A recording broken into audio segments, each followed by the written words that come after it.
My name is Elena. I'm 29 years old. I live in a 2-bedroom apartment in Raleigh, North Carolina. Every morning, I make a single cup of black coffee and check the weather from my balcony before logging into work.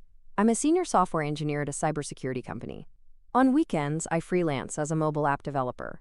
Not because I need the money, but because I like the control. The sense that if anything falls apart, I can rebuild it myself. I've always been that way. Responsible, prepared, quiet. The kind of daughter that doesn't cause problems. In my family, that role belonged to someone else. My older brother, Jason. He's 32, loud, charming, and effortlessly magnetic. He failed out of college twice, started 3 businesses, and landed softly every time. Why? Because our parents always caught him. They'd co-sign loans, cover his rent, and explain it all away as just a rough patch. Meanwhile, I never asked for anything. When I got my first job at 19, I bought my own car. When I landed a remote coding gig at 23, I saved every bonus.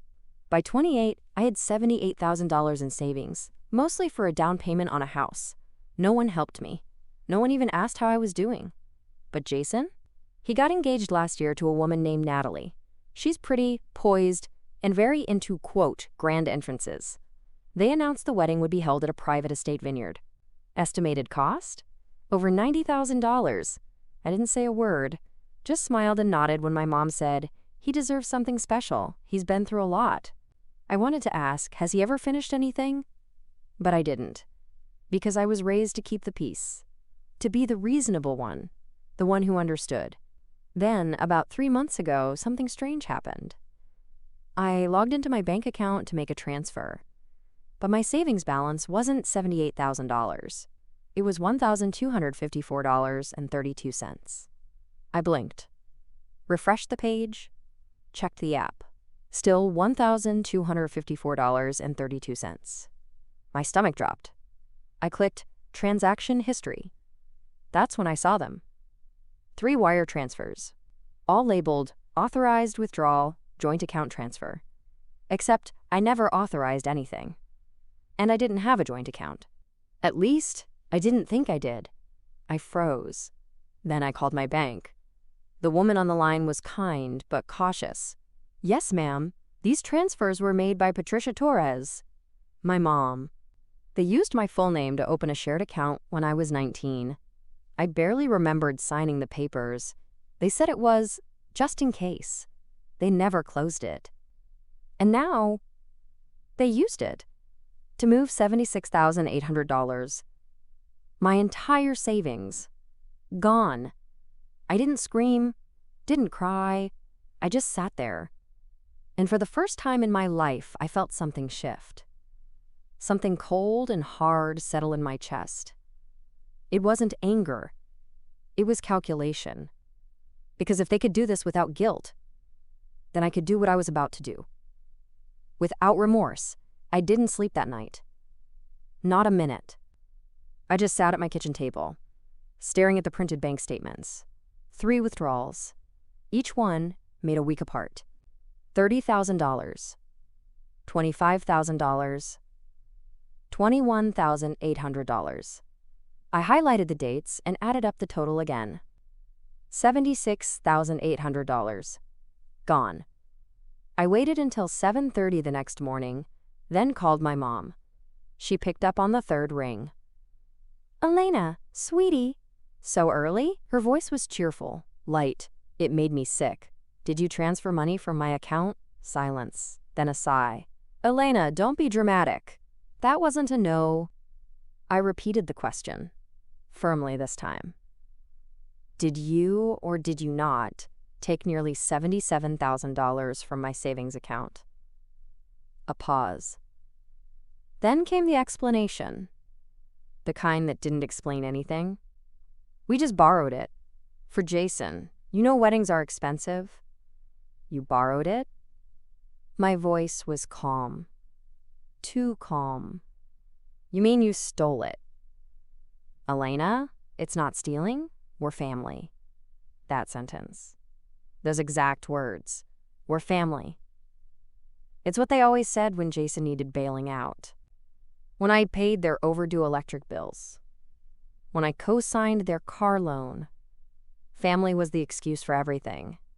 You didn't even ask me. There wasn't time, she replied. Like that made it okay. And you never used that money anyway. You're just sitting on it. I couldn't believe what I was hearing. You think that justifies emptying my account? Elena, she said, like I was a child. You're not struggling. You make good money. Jason needs this more. That's when I realized something. They didn't feel guilty. They felt entitled. To my effort. To my savings. To me. I want it back, I said. A full beat of silence. Then a soft chuckle. Elena, sweetie, you don't mean that. I do. Well, then I guess you'll just have to wait until after the wedding. Things are a bit tight right now. The conversation ended with her saying, You'll understand one day, when you have your own family. She hung up before I could say what I was really thinking. I wouldn't want a family like this. I sat back and opened my laptop, pulled up the wire transfer records, saved screenshots, printed copies. I emailed my bank and asked them to freeze any linked joint accounts immediately. Then I filed a fraud report. They told me since I had technically signed for the account, it would be messy, but not impossible. By lunch, I had a folder full of evidence. By dinner, I had spoken to a lawyer. He confirmed what I suspected. It wasn't just unethical. It was criminal. Theft, unauthorized access, misuse of financial assets. I told him I didn't want to press charges. Not yet. He asked what I did want. I looked at my reflection in the laptop screen. I want them to feel exactly what they made me feel. 3 days passed.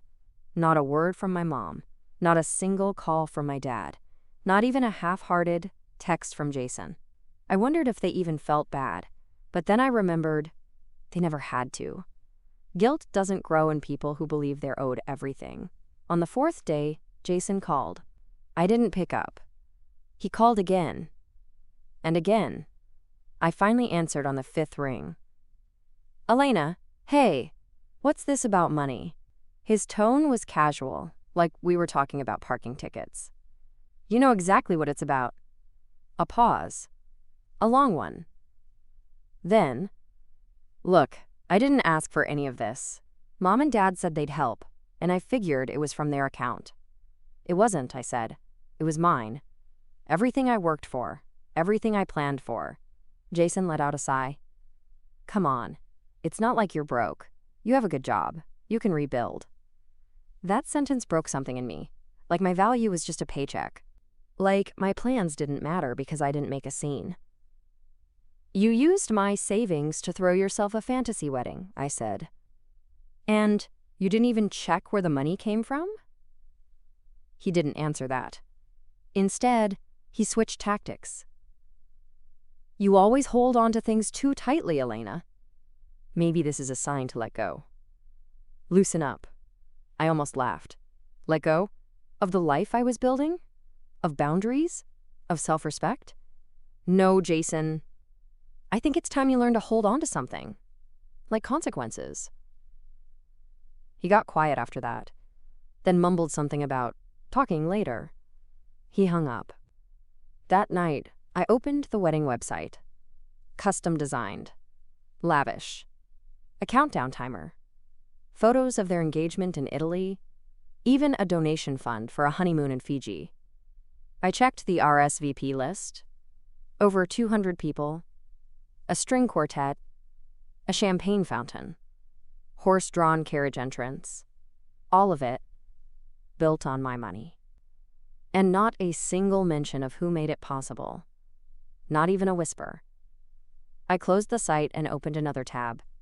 Typed in private security plus wedding events plus North Carolina. Then, how to file a police report for financial fraud. I wasn't impulsive. I wasn't trying to ruin anything. But if they were going to pretend I didn't exist, I was going to remind them. Not by screaming, not by begging, but by showing up in the one place they never expected. Right in the middle of Jason's perfect day. The week before the wedding, I showed up at my parents' house unannounced. I hadn't been there in months. Not since Christmas. The door was open. People were everywhere.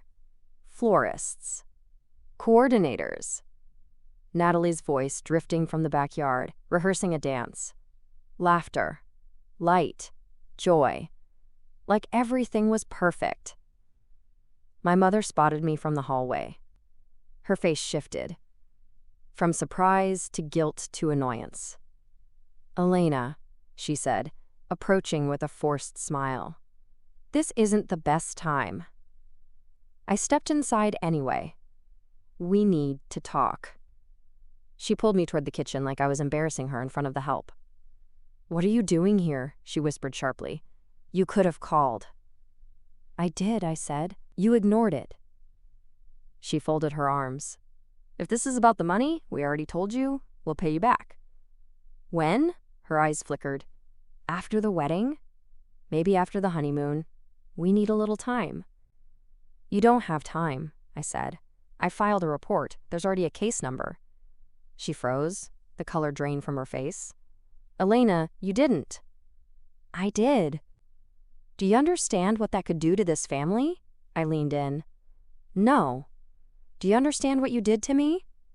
I laid the printed statements on the table. Proof of the wire transfers. Dates. Amounts. The paper burned between us.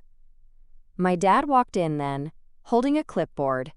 He looked from the documents to my face. "What's going on here?" "She filed a report," my mom said quickly, "to punish us." "No," I said, to protect myself. My dad set the clipboard down with a thud. "Elena, we raised you. You think we deserve to be dragged through court over a misunderstanding?" "A misunderstanding?" I said, laughing once bitterly. "You knowingly took money from an account that wasn't yours." He took a deep breath. "We thought you'd understand. We thought you'd support your brother. It's what family does." There it was again, that word, family. Always their shield, never their accountability. My mother stepped in again, trying to soften her tone. "Elena, sweetheart, you're so smart, so capable. You'll make that money back in no time. Jason and Natalie just needed a little help getting started. You'll thank us one day." I looked her dead in the eye. "No, I won't." They were speechless. For once, there was nothing left to spin. No emotional blackmail that could work.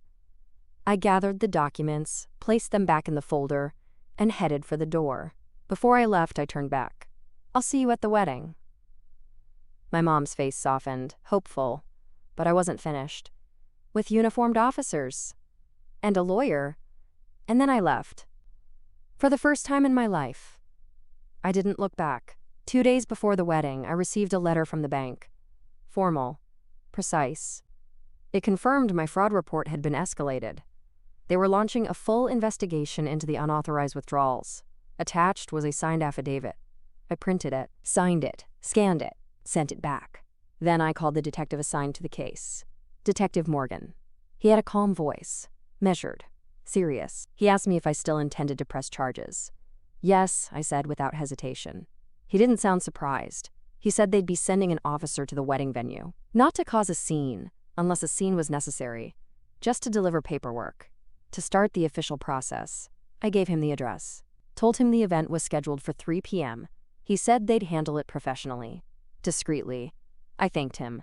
Then I called a lawyer, told her everything. She agreed to be on standby. "I assume you're prepared for the fallout," she said. I paused, then answered, "I'm prepared for the truth." The night before the wedding, my phone buzzed. A text from Jason. "Jason, I heard what you're planning. Don't do this. You'll ruin everything." I stared at it. No apology. No regret. Just fear of consequence. I didn't reply. 5 minutes later, another text. "Jason, please. This is bigger than money. It's our family. It's Natalie's big day. Don't take that away from her." Still, nothing about what he took away from me. I typed slowly. "Me. You took $77,000 without asking." "I won't be quiet about that."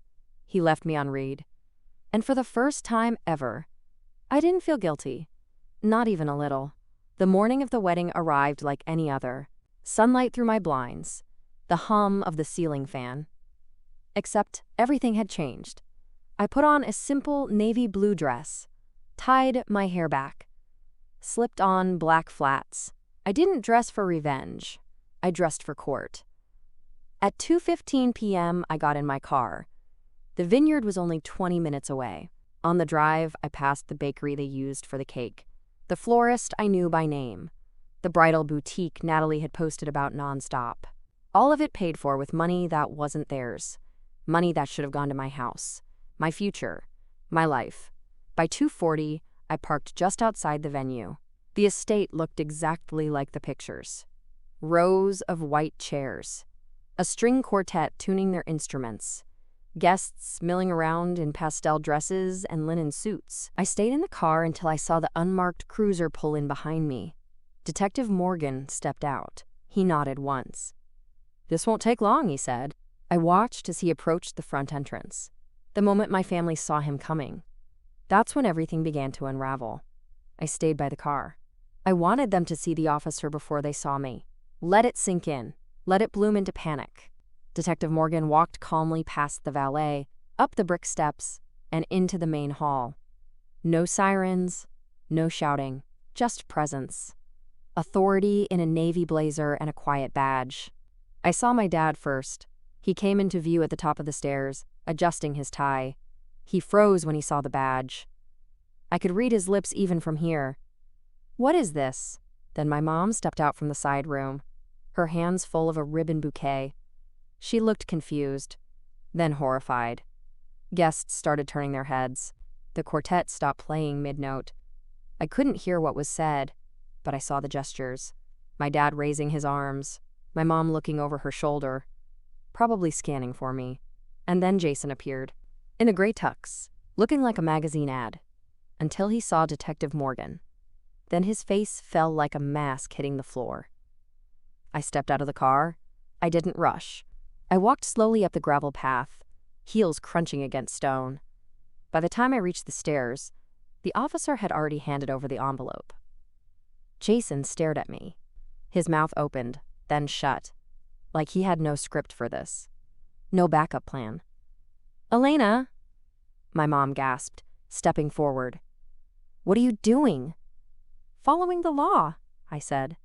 "Something this family's not very familiar with." "You're ruining his wedding," she hissed. "Good," I said. "He ruined my life savings." Guests were whispering now. Natalie appeared at the top of the steps, her veil pushed back, her lipstick too red against a suddenly pale face. She saw the officer, then me, then Jason. "What's going on?" she asked. No one answered. So I did. I filed a police report. Jason and my parents stole $77,000 from my savings account, using a joint account they kept open without my knowledge. Today, Detective Morgan is serving them notice of the investigation.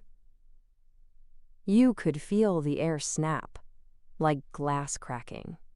Natalie blinked. "What do you mean, stole?" I looked straight at her. "I mean, your fairy tale wedding is funded by money that doesn't belong to you." My dad grabbed my arm. "Elena, enough!" But Detective Morgan was there in an instant.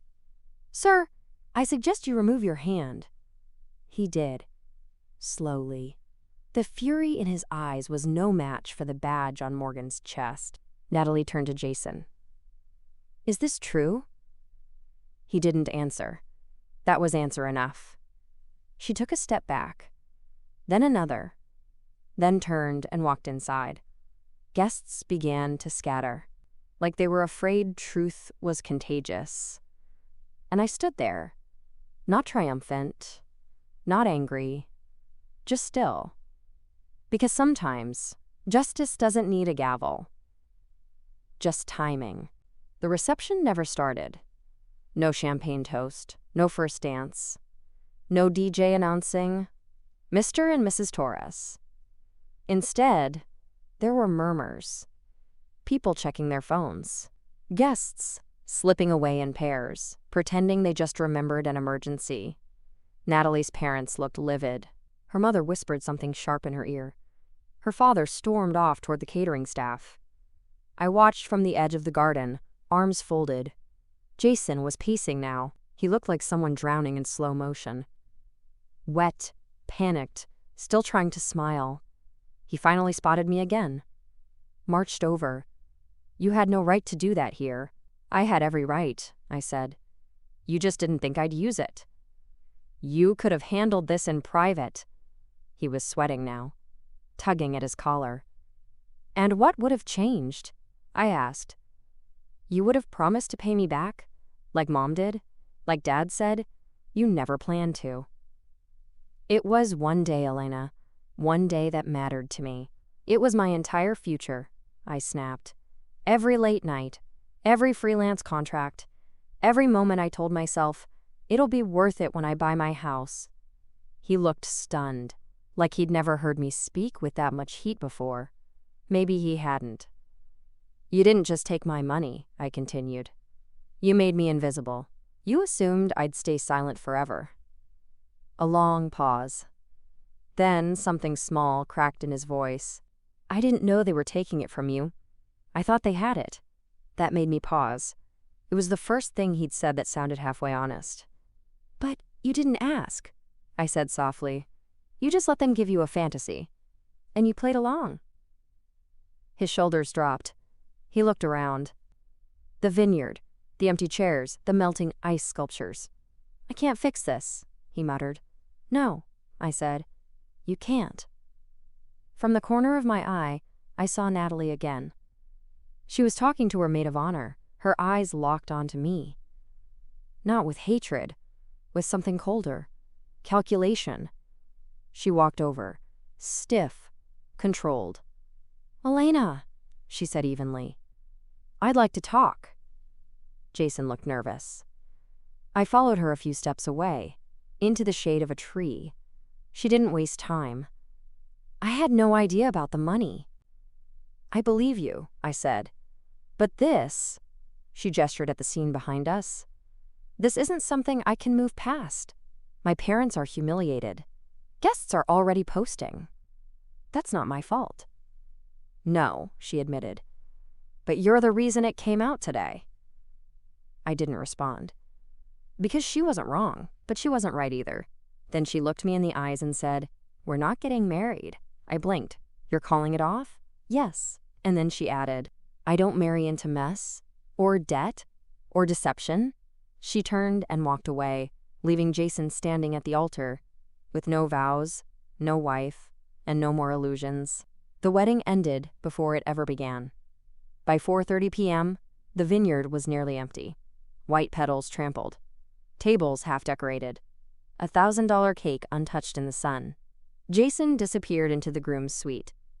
Natalie left with her parents in a sleek black car, not bothering to look back. My mom sat on a stone bench near the fountain, her makeup smudged, mascara streaking down her cheek. She looked up at me as I approached, but said nothing. I sat beside her, not out of kindness, out of closure. "Elena," she whispered, "I didn't think you'd really go through with it." I didn't answer. "We just wanted Jason to have something beautiful." Her voice cracked. "We didn't mean to hurt you." "You didn't even ask me," I said. "You didn't warn me. You just took." She wiped her eyes. "But we've supported you your whole life, fed you, housed you. This isn't how children repay their parents." I turned to her, my voice calm but sharp as a blade. "No. This is how you repaid me. I worked. I saved. I sacrificed. You treated it like it was extra change, like I didn't matter." She looked like she wanted to argue, but she didn't. She couldn't. Because deep down, she knew I was right. Across the courtyard, I saw my dad arguing with a man in a suit, probably the venue coordinator. He gestured toward the contract. My dad rubbed his forehead like a man finally realizing, this mess comes with a price tag. And for once, I wasn't paying. Detective Morgan approached me quietly. "We're done here for now. We'll follow up with the financial review. They've been notified of the pending charges." "Thank you," I said. He handed me a card. "Let me know if anything escalates. But you did the right thing." I nodded, pocketed the card, and stood up. My mom didn't follow. She just stared at the fountain like it could wash the shame away. But nothing could. Not today. As I walked to my car, Jason stepped out from behind the garden wall, his jacket gone, shirt wrinkled, eyes bloodshot. "Elena," he said my name like it was heavy. I paused, waited. I didn't just lose a wedding today. He looked broken, small. I didn't offer comfort. I didn't offer blame. I just said, "Maybe now you'll understand what loss feels like." Then I got into my car, closed the door, started the engine, and left them. With their silk table runners, empty wine glasses, and a perfect day that would never be remembered. For love. The next morning, my phone didn't ring. No texts.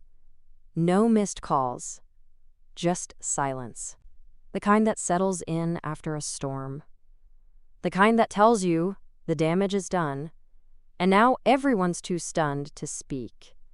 I made my coffee like usual, sat by the window, watched a squirrel try to drag a whole bagel up a fence. It made me smile. By noon, the wedding photos had already vanished from social media. Natalie's Instagram went private. Jason's Facebook profile picture was just a gray silhouette. I didn't feel triumphant. I didn't feel sorry. I just felt still. At 2:07 p.m., I got a message from my dad. "Dad, we need to talk." I stared at it for a long time, then typed back, "Me, talk to my lawyer." 2 minutes later, my mom called. I didn't pick up. She left a voicemail. "Elena, please. We didn't mean for things to go this far. We're still your parents." She paused, sniffled. "We're family. This isn't what families do to each other." I listened to it once, then deleted it. Because here's the truth no one likes to say out loud. Sometimes family does do this to each other, and sometimes you have to choose yourself over the people who raised you. At 5:30 p.m., my lawyer called. She said Jason's name was already flagged in the investigation. If he didn't repay the full amount within 30 days, he could face criminal charges. And if he does pay it back, I asked, then the DA may offer a settlement. Your choice if you want to accept. I nodded, but inside, I already knew my answer. This wasn't just about money. It was about principle. It was about finally standing up. Finally saying, "You don't get to keep hurting me just because we share a last name." That night, I started packing boxes, not out of panic, but preparation. I'd found a condo. Small, modern, perfect. The down payment was gone now, but I'd rebuild. I always do. One box held the wedding invitation. Cream cardstock. Gold foil. Printed with love. Paid for with betrayal. I slid it into the shredder, piece by piece, until it was nothing but confetti. Not revenge, not rage, just closure. 2 weeks passed. No apology, no visit. Just silence wrapped in passive-aggressive texts from relatives, asking why I humiliated the family. I didn't respond, because truth doesn't need defending to people who ignore it. Jason tried one last time, a handwritten letter. Folded into thirds, dropped at my door like guilt slipped under a rug. He said he was sorry, said he didn't know the full amount, said he would pay it back. But in the same breath, he asked me to, quote, consider dropping the case. Said it was destroying Mom. Said Dad hasn't been sleeping. As if my justice was their suffering. I didn't reply. Instead, I sent a scanned copy of the letter to my lawyer. 3 days later, Jason wired the first $20,000. Not because he wanted to, because now there was a deadline. A signature. A system that didn't care about family excuses. On a quiet Sunday morning, I moved into my new condo. Smaller than I planned. Less glamorous than I imagined. But fully mine. I brewed coffee in my tiny kitchen, sat on the balcony with my laptop, and opened a new savings account. Name on it. Elena Torres. No joint owners. No backdoors. No just in case. And as I watched the balance, $0, blink on the screen, I felt something I hadn't felt in months. Peace. I didn't need the old money. I needed new boundaries. And I had them now. A few days later, my mom showed up. Uninvited. Tired. Holding a grocery bag like it made her softer. I didn't invite her in. We stood in the hallway. Two women with the same eyes, but entirely different hearts. She said she missed me. Said she couldn't sleep at night. Said Jason was broken. I listened. Quiet. Still. Then I asked her one question. Would you have ever told me if I hadn't found out? She blinked. Didn't answer. Which was the answer? I nodded once. I need space. She looked hurt, but she nodded too. Left the groceries. Walked away. I didn't cry. I didn't feel angry. I just felt finished. Sometimes the only way to rebuild is to burn down what they thought you'd always carry. And in the end, I didn't call the police to ruin a wedding. I called them. Because nobody else ever showed up for me. So I did. I showed up. For myself. What do you think about Elena's decision? Was she too harsh, or was this the only way to truly protect herself? Share your thoughts in the comments below, and don't forget to subscribe to the channel for more heartfelt stories about family.